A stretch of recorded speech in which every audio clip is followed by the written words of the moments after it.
Hello बच्चों, आज हमारा टॉपिक चल रहा है केमिकल बॉन्डिंग, रासायनिक आबंध का। नेक्स्ट टॉपिक है लेविस डॉट स्ट्रक्चर। तो केमिकल बॉन्डिंग में हम पढ़ रहे हैं कि एटम मिलके जब यौगिक बनाते हैं तो किस तरह से आपस में सहयोग करते हैं या किस तरह से आपस में बंध बनाते हैं। जब दो या दो से अधिक एटम मिलते हैं तभी यौगिक बनते हैं और ये यौगिक स्टेबल रहते हैं तो मतलब दो एटम के बीच में कोई फोर्स लग रहा है या उनके बीच में कोई बंध बन रहा है या उसके बीच में बॉन्ड बन रहा है। तो इसमें नेक्स्ट टॉपिक आता है अपना लेविस डॉट स्ट्रक्चर। एक वैज्ञानिक हुए थे कॉसेल लेविस हुए थे। उन्होंने एक नियम दिया था ऑक्टेट थ्योरी दी थी और ऑक्टेट थ्योरी के आधार पर ही हम ये स्ट्रक्चर बनाते हैं यौगिकों की। जब दो या दो से अधिक एटम मिलकर यौगिक बनाते हैं तो किस तरह से वो इलेक्ट्रॉन की साझेदारी करते हैं या इलेक्ट्रॉन शेयर करते हैं या बॉन्ड बनाते हैं, वो अपन इस टॉपिक में पढ़ेंगे। ये वीडियो थोड़ा लंबा जरूर होगा क्योंकि इसमें अपन एग्जांपल लेके चलेंगे और बहुत डीपली करेंगे। ये वीडियो देखने के बाद में इस टॉपिक से रिलेटेड कोई भी क्वेश्चन जेईई में आए या नीट में आए आपका गलत नहीं होगा। लेकिन जो बुक्स में दे रखी है लेविस डॉट स्ट्रक्चर, आप वो पढ़ के जाएंगे तो आप ऑप्शन सही नहीं कर पाओगे, क्योंकि ज्यादा जो सारे ऑप्शन दिए हुए होंगे वो लगभग आपको सारे सही लगेंगे क्योंकि उसमें सारे डीपली कॉन्सेप्ट नहीं दिए हुए हैं। तो अपन इस वीडियो के थ्रू बहुत ही डीपली कॉन्सेप्ट क्लियर करेंगे लेविस डॉट स्ट्रक्चर से रिलेटेड। तो लेविस डॉट स्ट्रक्चर में क्या है, सबसे पहले इस थ्योरी का पॉइंट है, इस कॉन्सेप्ट का जो सबसे पहला पॉइंट है वो है इस स्ट्रक्चर के अंदर आउटर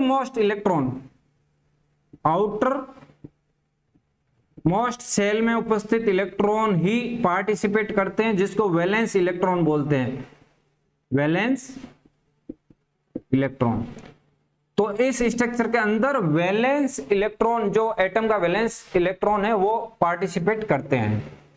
ठीक है। सेकंड पॉइंट इसका है, इस स्ट्रक्चर के अंदर जो एटम भाग लेते हैं वो अपना ऑक्टेट कंप्लीट करते हैं। एटम ऑक्टेट कंप्लीट करते हैं। ऑक्टेट कंप्लीट करते हैं मतलब उनके आउटर मोस्ट सेल या वैलेंस सेल में 8 इलेक्ट्रॉन कंप्लीट होते हैं। 8 इलेक्ट्रॉन पूरा करने के लिए ये आपस में सहयोग करके यौगिक बनाते हैं। 8 इलेक्ट्रॉन जब इसके वैलेंस सेल में होगा तो ये स्टेबल हो जाएगा, एटम स्टेबल हो जाएगा और जो यौगिक बनेगा वो स्टेबल यौगिक बनेगा। क्योंकि अपन जानते हैं कि लेविस डॉट स्ट्रक्चर है ये सबसे पुराना स्ट्रक्चर है। इसके बाद में बहुत सारी थ्योरी आई थी, VSPR आई थी, मॉलिक्यूलर ऑर्बिटल थ्योरी आई थी और हाइब्रिडेशन थ्योरी भी आई थी। तो इसमें कुछ एक्सेप्शन भी है। तो जो सेंट्रल एटम है, जब भी स्ट्रक्चर बनेगा, जैसे आप सपोज कीजिए S3O का बन रहा है, तो ऑक्सीजन सेंट्रल एटम होगा और हाइड्रोजन जो है वो आउटर एटम होंगे। हाइड्रोजन जो है आउटर एटम होंगे। तो जो सेंट्रल एटम है, सेंट्रल एटम ऑक्टेट कंप्लीट करे ये जरूरी नहीं है। ऑक्टेट कंप्लीट का रूल लागू नहीं होता, सेंट्रल एटम पे लागू नहीं होता। सेंट्रल एटम में मैक्सिमम इलेक्ट्रॉन मिनिमम 8 तो होंगे, लेकिन 8 से ज्यादा हो सकते हैं, कम नहीं होंगे। 8 इलेक्ट्रॉन से ज्यादा इलेक्ट्रॉन हो सकते हैं लेकिन कम नहीं होंगे। 8 से कम इलेक्ट्रॉन नहीं होंगे सेंट्रल एटम में। 8 से अधिक इलेक्ट्रॉन सेंट्रल एटम के लिए छूट दे रखी है ऑक्टेट रूल में लेविस ने। जब बहुत सारी लेविस ने स्ट्रक्चरें बनाई, एग्जाम्पल किए, तो उनको समझ में आया कि जो सेंट्रल एटम है वो 8 से अधिक इलेक्ट्रॉन रख सकता है लेकिन 8 से कम नहीं रखेगा। ये चीज याद रखना आप। लेविस डॉट स्ट्रक्चर के अंदर 5 रूल है, रूल करेंगे। ये रूल आप याद रखना। ये रूल आप यदि याद कर लोगे तो आपके कोई भी लेविस डॉट स्ट्रक्चर गलत नहीं होगी। रूल नंबर फर्स्ट है सिलेक्टिंग ऑफ सेंट्रल एटम।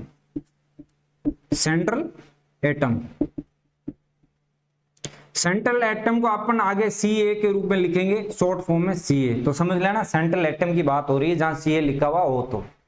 तो selecting of central atom, central atom select करते वक्त अपन ध्यान रखेंगे कि सेंट्रल एटम कौन सा होगा।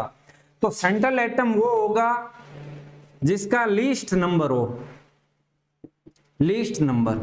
जैसे H3O है तो इसमें लिस्ट नंबर किसका है, ऑक्सीजन का है, ऑक्सीजन का 1 है जबकि हाइड्रोजन के 3 है, तो सेंट्रल एटम कौन सा होगा, ऑक्सीजन होगा। ठीक है, ये तो हो गया लिस्ट नंबर। लिस्ट नंबर नहीं हो तो list electron negativity, list electron negativity जिसकी होगी वो होगा सेंट्रल एटम, या जिसकी लार्जेस्ट साइज होगी, लार्जेस्ट साइज होगी, या फिर मैक्सिमम एटॉमिक नंबर, जिसका एटॉमिक नंबर ज्यादा होगा, एटॉमिक नंबर। या तो लिस्ट नंबर या लिस्ट इलेक्ट्रोनेगेटिविटी या लार्जेस्ट साइज या मैक्सिमम एटम नंबर, जिसकी एटम नंबर ज्यादा होगा वो होगा सेंट्रल एटम। ये तो हो गया सिलेक्शन सेंट्रल एटम का। एक चीज सेंट्रल एटम में और नोट कर लीजिए, हाइड्रोजन और फ्लोरीन कभी भी सेंट्रल एटम नहीं होंगे।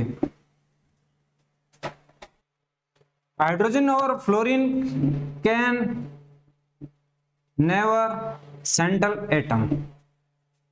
ठीक है, तो सेंट्रल एटम कौन कौन से हो सकते हैं, सेंट्रल एटम हो सकते हैं, सेंट्रल एटम हो सकते हैं, ऑक्सीजन हो सकता है, सल्फर हो सकता है, नाइट्रोजन हो सकता है, फॉस्फोरस हो सकता है, सिलिकॉन हो सकता है, क्लोरीन हो सकता है, ब्रोमीन हो सकता है, ये सेंट्रल एटम हो सकते हैं। लेकिन हाइड्रोजन और fluorine can never central atom, ये कभी भी सेंट्रल एटम नहीं हो सकते हैं। ठीक है, ये तो हो गया rule number first, selection of central atom. Central atom selection करते समय अपने को ये चीजें ध्यान में रखनी है, या तो उसका लिस्ट नंबर होगा, या लिस्ट इलेक्ट्रोनेगेटिविटी होगी, या साइज में बड़ा होगा, या जिसका एटॉमिक नंबर सबसे ज्यादा हाईएस्ट होगा उसको बनाएंगे अपन सेंट्रल एटम।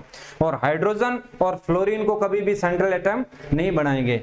और oxygen, sulphur, nitrogen, phosphorus, silicon, chlorine, bromine ये सेंट्रल एटम हो सकते हैं। सेकेंड रूल इसका है octet of outer atom must be completed, must be completed। जो आउटर एटम होगा, सेंट्रल एटम के चारों तरफ जो एटम उपस्थित होंगे उसका octet must complete, must be complete, जरूरी है, ऑक्टेट कंप्लीट होना बहुत ज्यादा जरूरी है आउटर एटम का।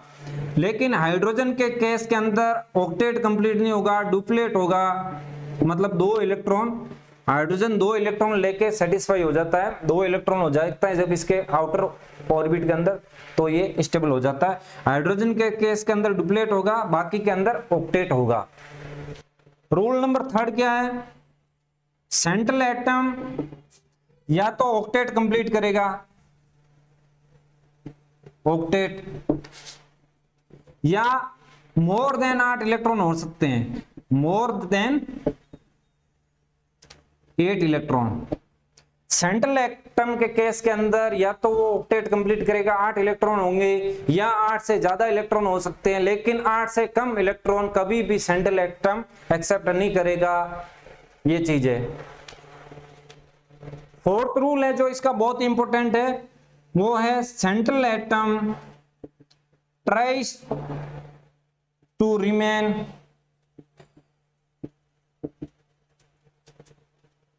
in maximum valency,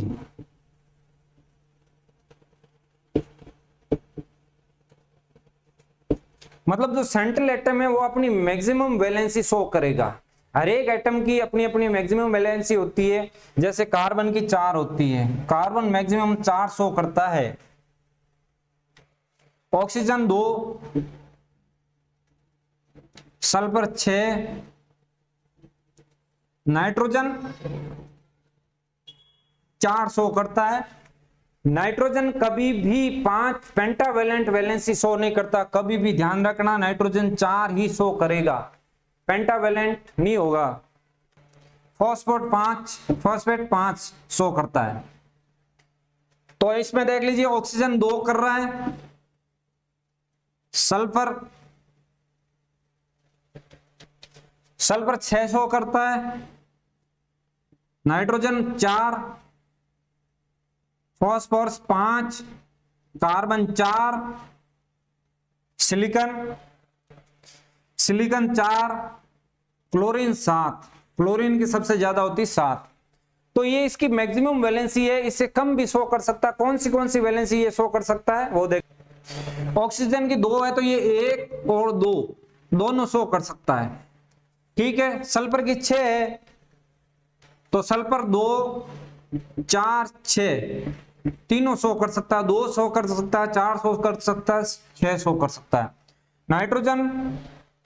नाइट्रोजन 3 और 4 शो कर सकता है, फॉस्फेट 4 और 5 शो कर सकता है,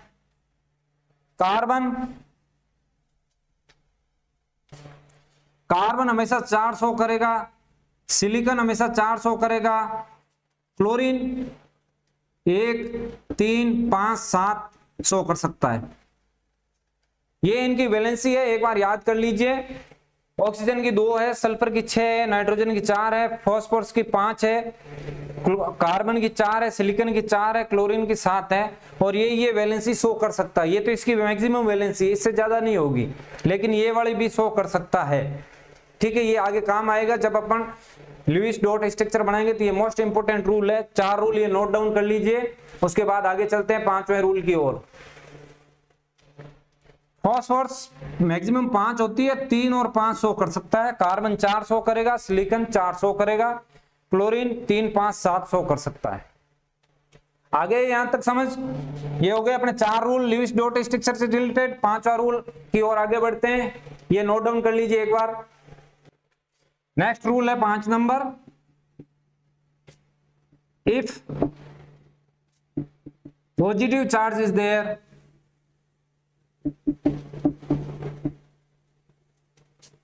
it will be present on central atom। यदि अपने को कोई यौगिक दे रखा है तो उसका जो पॉजिटिव चार्ज है वो हमेशा सेंट्रल एटम पे होगा, जैसे H3O+, तो ये पॉजिटिव चार्ज होगा वो सेंट्रल एटम पे होगा। और सेकंड, यदि if negative charge is there it will be present on outer atom या कॉर्नर एटम बोल दो। जो सेंट्रल एटम के चारों तरफ एटम प्रेजेंट होंगे उस पे नेगेटिव चार्ज होगा और सेंट्रल एटम पे पॉजिटिव चार्ज होगा। For example NO3- nitrate ion में जो माइनस चार्ज होगा वो जो कॉर्नर एटम है ऑक्सीजन उस पे प्रेजेंट होगा, ठीक है। ये तो हो गए लुईस डॉट स्ट्रक्चर के नियम, रूल्स हो गए सारे। लुईस डॉट स्ट्रक्चर बनाते वक्त अपन ये सारे रूल फॉलो करेंगे। आगे का पार्ट आता है आगे का पार्ट है calculation.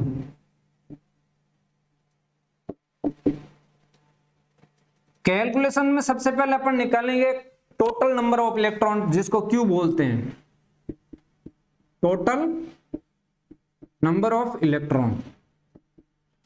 Total number of electron का फॉर्मूला है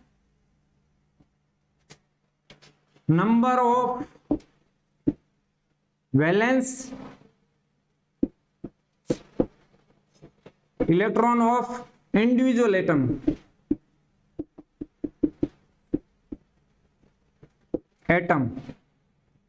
प्लस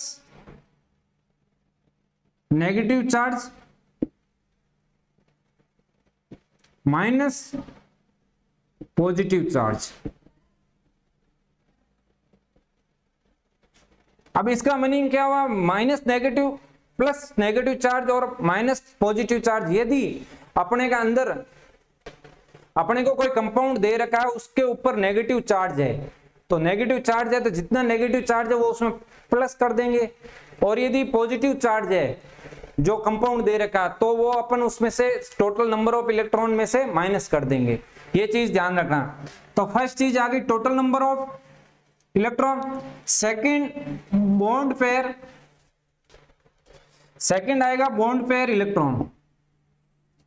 तो बॉन्ड पेयर इलेक्ट्रॉन का फॉर्मूला हो जाएगा 2 into number of bonds, number of bond, मतलब स्ट्रक्चर के अंदर जितने बॉन्ड प्रेजेंट है उसको अपन 2 से मल्टीप्लाई करेंगे तो अपने पास आ जाएगा number of bond pair electron. Third चीज आएगी loan pair electron. Loan pair electron कैसे निकालेंगे? Q minus bond pair electron, तो अपने पास आ जाएगा लोन पेयर इलेक्ट्रॉन।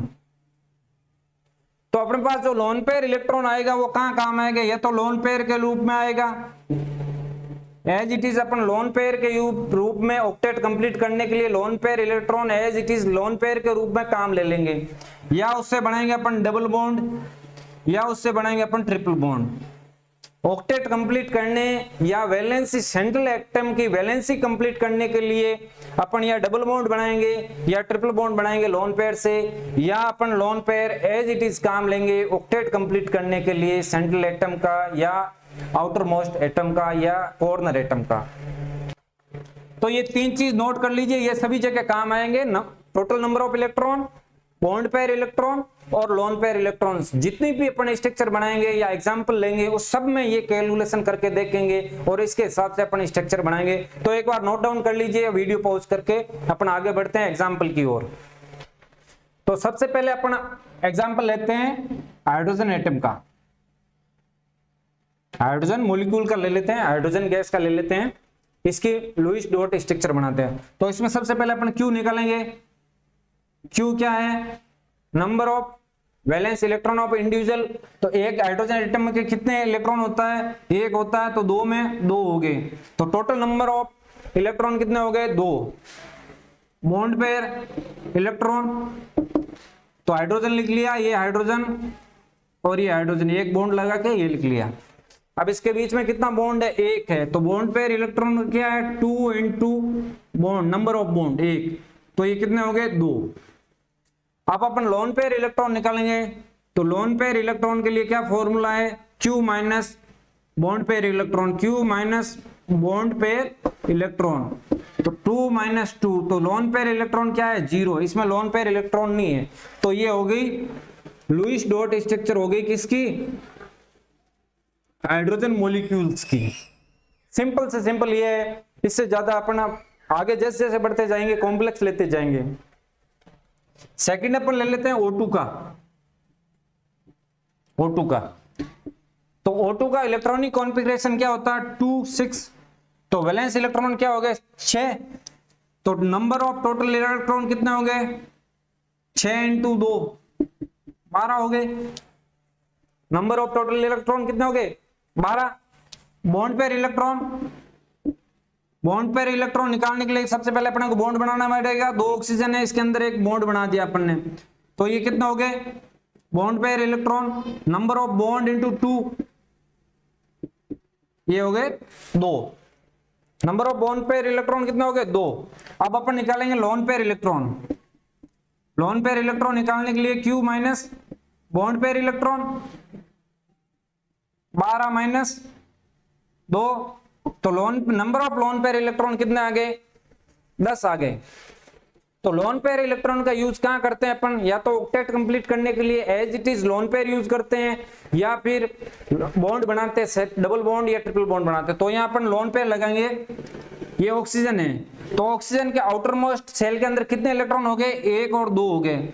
तो इसका ऑक्टेट कंप्लीट करने के लिए अपने पास कितने इलेक्ट्रॉन की जरूरत है? 6 की। तो अपन ने ये लगा दिया लोन पेयर। इसको भी ऑक्टेट कंप्लीट करने के लिए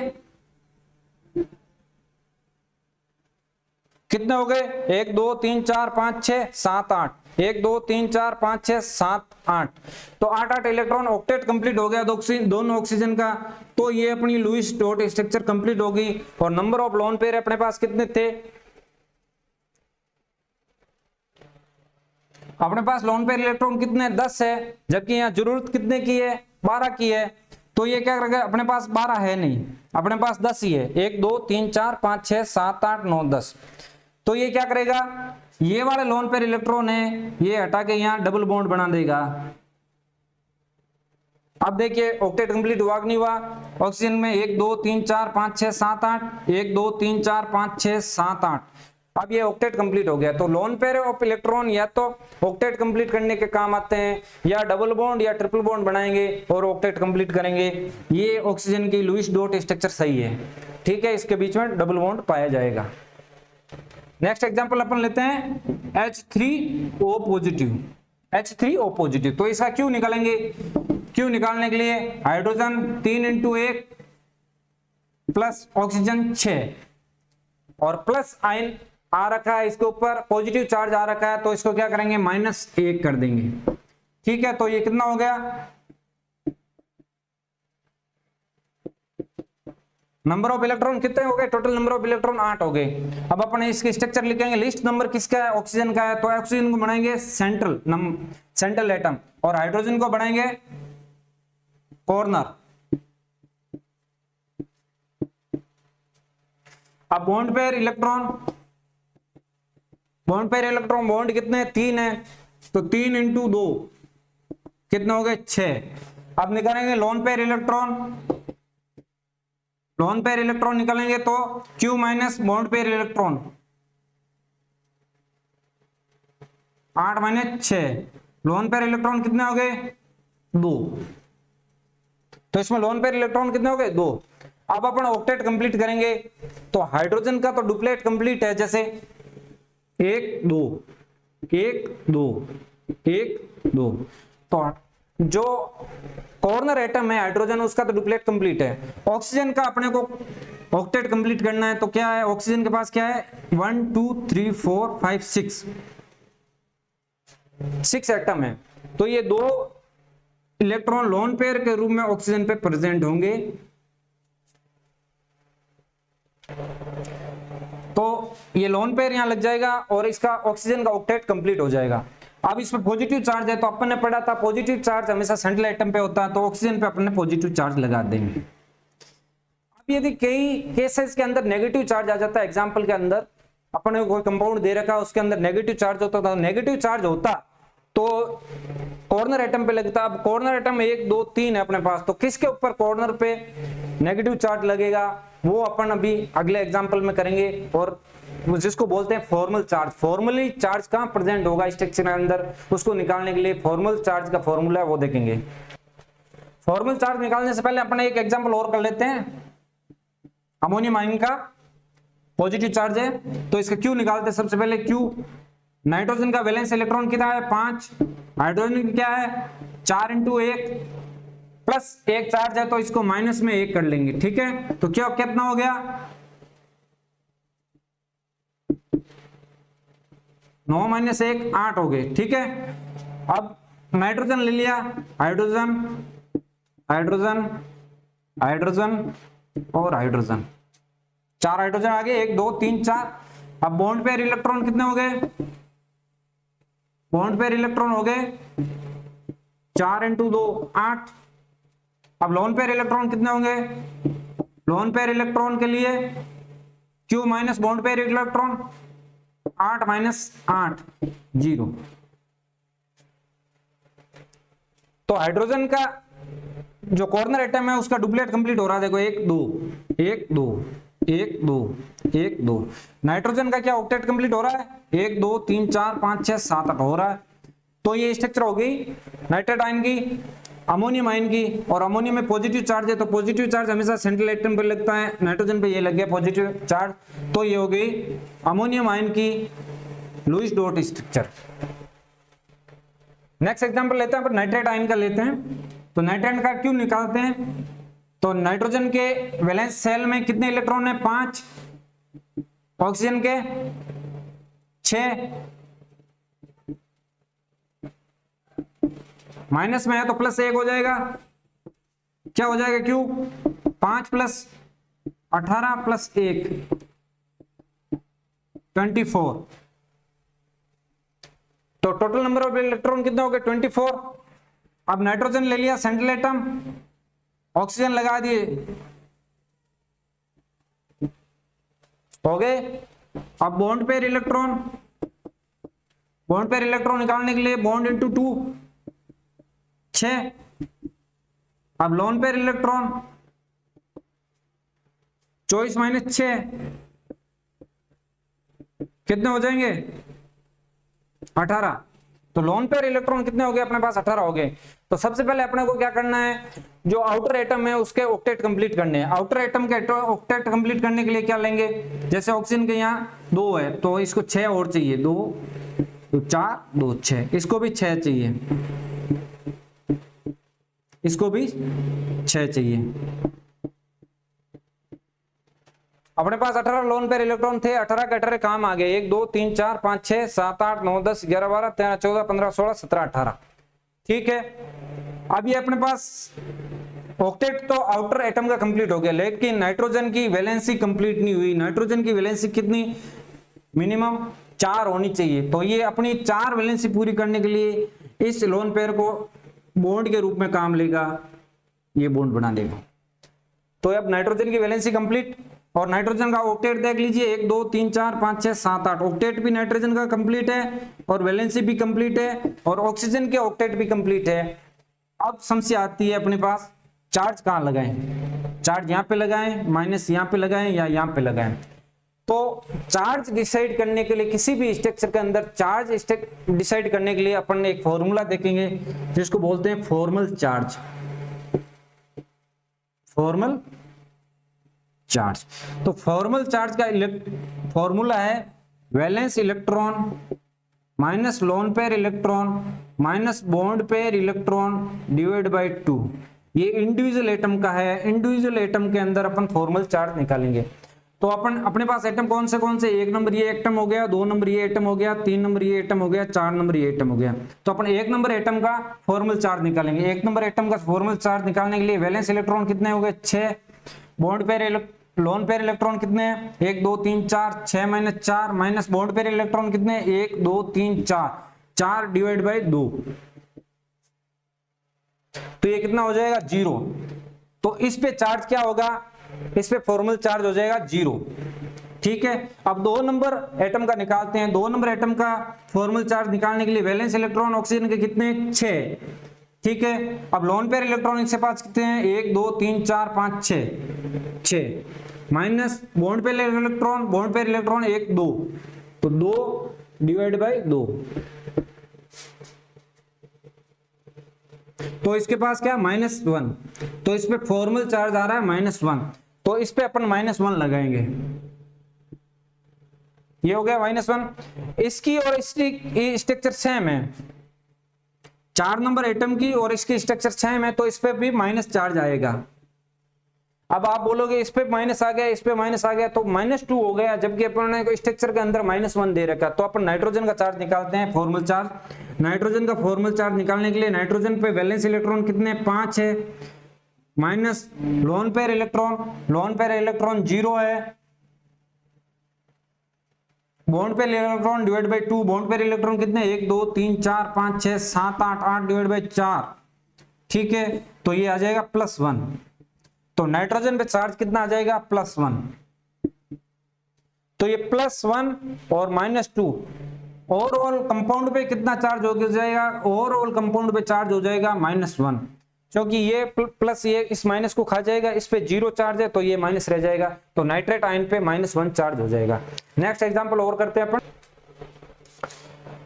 वीडियो मिस्टेक हो गई थी, कोई रिकॉर्डिंग नहीं हो पाई थी, तो अपन एक बार इसको वापस देख लेते हैं, नाइट्रेट आयन का चार्ज कैसे निकालते हैं वो वापस देख लेते हैं।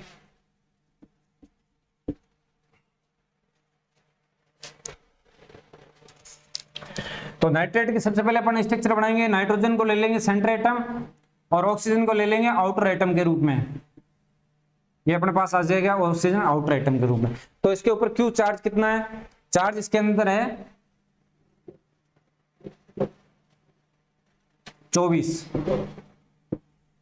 टोटल चार्ज इलेक्ट्रॉन कितने 24 है। Bond pair electron 1 2 3 4 5 6, bond pair electron हो जाएंगे 6। तो लोन पेयर इलेक्ट्रॉन कितने हो जाएंगे, लोन पेयर इलेक्ट्रॉन हो जाएंगे अपने पास 24 - 6 18 हो जाएंगे। ठीक है, तो सबसे पहले अपन आउटर एटम का ऑक्टेट कंप्लीट करेंगे। तो ऑक्सीजन के पास 2 है तो 6 और चाहिए, 1 2 3 4 5 6 लोन पेयर अपन लगा देंगे 1 2 3 4 5 6, 1 2 3 4 5 6। तो ऑक्सीजन का अपना ऑक्टेट कंप्लीट हो गया। अब अपन सेंट्रल एटम का ऑक्टेट देखते हैं, 1 2 3 4 5 6। ऑक्टेट कंप्लीट नहीं हो रहा है, वैलेंसी तो कंप्लीट हो रही है, नाइट्रोजन की वैलेंसी भी कंप्लीट नहीं हो रही है। तो अपन क्या करेंगे, ये लोन पेयर को हटा के यहाँ बॉन्ड पेयर बना देंगे, बॉन्ड बना देंगे, तो ये 2 बॉन्ड पेयर इलेक्ट्रॉन हो जाएंगे। ये हो गई नाइट्रेट की स्ट्रक्चर। अब अपने पास चार्ज की समस्या, चार्ज अपन -1 किस पे लगाएं, इस एटम पे लगाएं या इस एटम पे लगाएं, इस एटम पे लगाएं।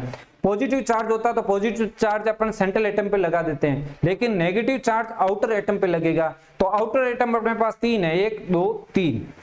तो 3 में से किस एटम पे नेगेटिव चार्ज लगेगा, तो ये निकालने के लिए अपन फॉर्मल चार्ज निकालते हैं। फॉर्मल चार्ज का मतलब होता है फॉर्मली चार्ज कहां प्रेजेंट होगा, इस स्ट्रक्चर के अंदर किस एटम पे प्रेजेंट होगा। तो उसका फॉर्मल चार्ज निकालने का फॉर्मूला है इंडिविजुअल एटम का valence electron minus loan pair electron minus bond pair electron upon 2। तो अपन इस ऑक्सीजन का फॉर्मल चार्ज निकालेंगे। ये ऑक्सीजन अपन ले लेते 1 नंबर, ये ले लिया 2 नंबर, ये ले लिया 3 नंबर, ये ले लिया 4 नंबर। अपने पास 4 एटम है, चारों का अपन फॉर्मल चार्ज निकालेंगे।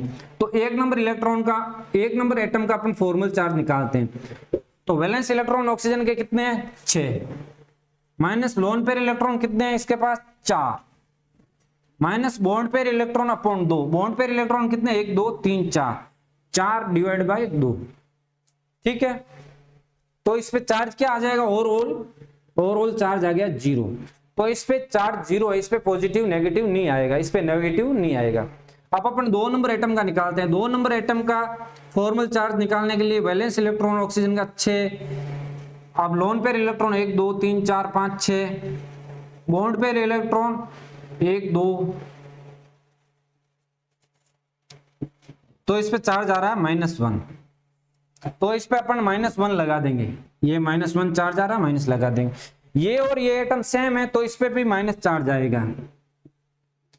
अब इस पे भी माइनस आ गया, इस पे भी माइनस आ गया। आप बोलोगे सर ये तो 2 -2 हो गया, जबकि स्ट्रक्चर में -1 दे रखा है। तो भाई अपन नाइट्रोजन का चार्ज निकालते हैं। नाइट्रोजन का फॉर्मल चार्ज निकालने के लिए ये 3 नंबर एटम का फॉर्मल चार्ज निकालते हैं। वैलेंस इलेक्ट्रॉन नाइट्रोजन के अंदर 5, minus loan pair electron 0, minus bond pair electron 1 2 3 4 5 6 7 8, 8 divide by 2। तो कितना हो जाएगा, +1। तो इसमें प्लस चार्ज आ जाएगा, नाइट्रोजन पे प्लस आ गया। ये प्लस इस माइनस को नेगलेक्ट कर देगा, तो इसके पास ओवरऑल क्या चार्ज बचेगा, -1 बचेगा। तो नाइट्रेट का -1 चार्ज ये हो गया। तो आपको समझ में आ गया होगा फॉर्मल चार्ज कैसे निकालते हैं। फॉर्मल चार्ज निकालने के बाद आउटर एटम पे अपन माइनस चार्ज लगाते हैं। एक चीज हमेशा याद रखो, ऑक्सीजन जब डबल बॉन्ड से बंधा होगा तो उसके ऊपर चार्ज होगा 0, और जब वो सिंगल बॉन्ड से बंधा होगा तो उस पे चार्ज होगा -1। ठीक है, और ऑक्सीजन यदि ट्रिपल बॉन्ड से बंधा होगा, 3 बॉन्ड लगे हुए होंगे, तो उसके ऊपर चार्ज होगा पॉजिटिव। ये चीज ध्यान रखना। तो डायरेक्ट आपको बार बार निकालने की जरूरत नहीं पड़ेगी, आप याद रखोगे तो डायरेक्ट लगा दोगे। जब डबल बॉन्ड से बंधा हुआ ऑक्सीजन होगा तो उस पे 0, सिंगल बॉन्ड से बंधा होगा तो -1, ट्रिपल बॉन्ड से बंधा होगा तो +1। एक एग्जाम्पल अपन और कर लेते हैं, NO2 माइनस का कर लेते हैं एक एग्जाम्पल। तो NO2 माइनस का करने के लिए नाइट्रोजन का अपन ने बना दिया सेंट्रल एटम, और ऑक्सीजन को बना दिया आउटर एटम या कॉर्नर एटम।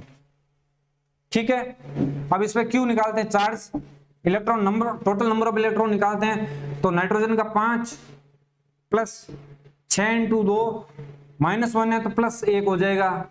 ठीक है, 5 + 12 + 1 18 हो जाएंगे। टोटल नंबर ऑफ इलेक्ट्रॉन 18 हो जाएंगे। बॉन्ड पेयर इलेक्ट्रॉन 1 2 3 4 हो गए। लोन पेयर इलेक्ट्रॉन 18 - 4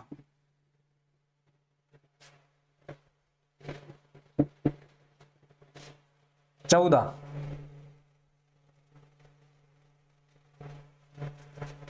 कितना हो जाएंगे, 14।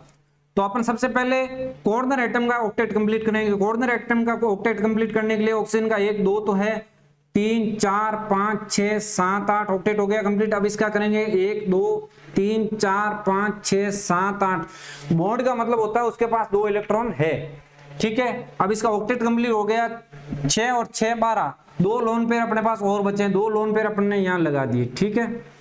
अब नाइट्रोजन के पास ऑक्टेट है कि नहीं है कंप्लीट, 1 2 3 4 5 6 ऑक्टेट कंप्लीट नहीं है, और वैलेंसी भी कंप्लीट नहीं है। तो वैलेंसी कंप्लीट करने के लिए ये क्या करेगा, लेकिन नाइट्रोजन का अपने पास ऑक्टेट कंप्लीट नहीं हो रहा, तो ये क्या करेगा, ये लोन पेयर को यहां बॉन्ड पेयर में बदल देगा। अब देखिए 1 2 3 4 5 6 7 8 ऑक्टेट कंप्लीट हो रहा है, 1 2 3 4 5 6 7 8 नाइट्रोजन का भी ऑक्टेट कंप्लीट हो रहा है, ऑक्सीजन का भी कंप्लीट हो रहा है, इस ऑक्सीजन का भी कंप्लीट हो रहा है। अब अपने पास माइनस चार्ज है, तो माइनस चार्ज कहां पे लगाएंगे, अभी मैंने बताया था पिछले एग्जांपल में कि जब डबल बॉन्ड होता है ऑक्सीजन पे तो उस पे होता है 0 चार्ज, और सिंगल बॉन्ड होता है वहां माइनस चार्ज होता है, तो माइनस चार्ज यहां लग जाएगा। तो ये हो गई लुईस स्ट्रक्चर इस आयन की, ठीक है। ऐसे बहुत सारे एग्जाम्पल और हैं, एग्जाम्पल तो बहुत सारे हैं, ये है ये है ये है ये है, तो इतने सारे एग्जाम्पल करेंगे वीडियो की लेंथ बहुत ज्यादा हो जाएगी। तो ये एग्जाम्पल आप घर पे वीडियो पॉज करके करेंगे तो आसानी से हो जाएगा। जो रूल बताएं रूल लगाने हैं, फिर कैलकुलेशन लगानी है, और कैलकुलेशन के हिसाब से चार्ज लगाना है, फॉर्मल चार्ज कैलकुलेट करके लगाना है, तो आप इजीली ये स्ट्रक्चर कर पाएंगे। ये प्रैक्टिस जरूर करें, जितनी ज्यादा आप प्रैक्टिस करेंगे उतने ही ज्यादा आपके कॉन्सेप्ट क्लियर होंगे। प्रैक्टिस नहीं करोगे तो कॉन्सेप्ट क्लियर नहीं होगा। आप सोचोगे पढ़ के इनऑर्गेनिक केमिस्ट्री जितनी ज्यादा प्रैक्टिस करोगे उतनी ज्यादा आपको समझ में आएगी। समझने से ही केमिस्ट्री स्ट्रॉन्ग होगी, रटने से नहीं होगी। आपने जैसे रट लिया ये, लेकिन ये चीज भूल जाओगे। लेकिन जब आप एग्जाम्पल करोगे, बहुत सारे प्रैक्टिस करोगे, तो समस्याएं आएंगी। समस्या होगा, आप जब वापस देखोगे तो आपके वो माइंड में बिल्कुल फिक्स हो जाएगी। आप एग्जाम में कभी भी क्वेश्चन गलत नहीं करोगे। तो नेक्स्ट वीडियो में मिलते हैं अपन नेक्स्ट टॉपिक के साथ। धन्यवाद।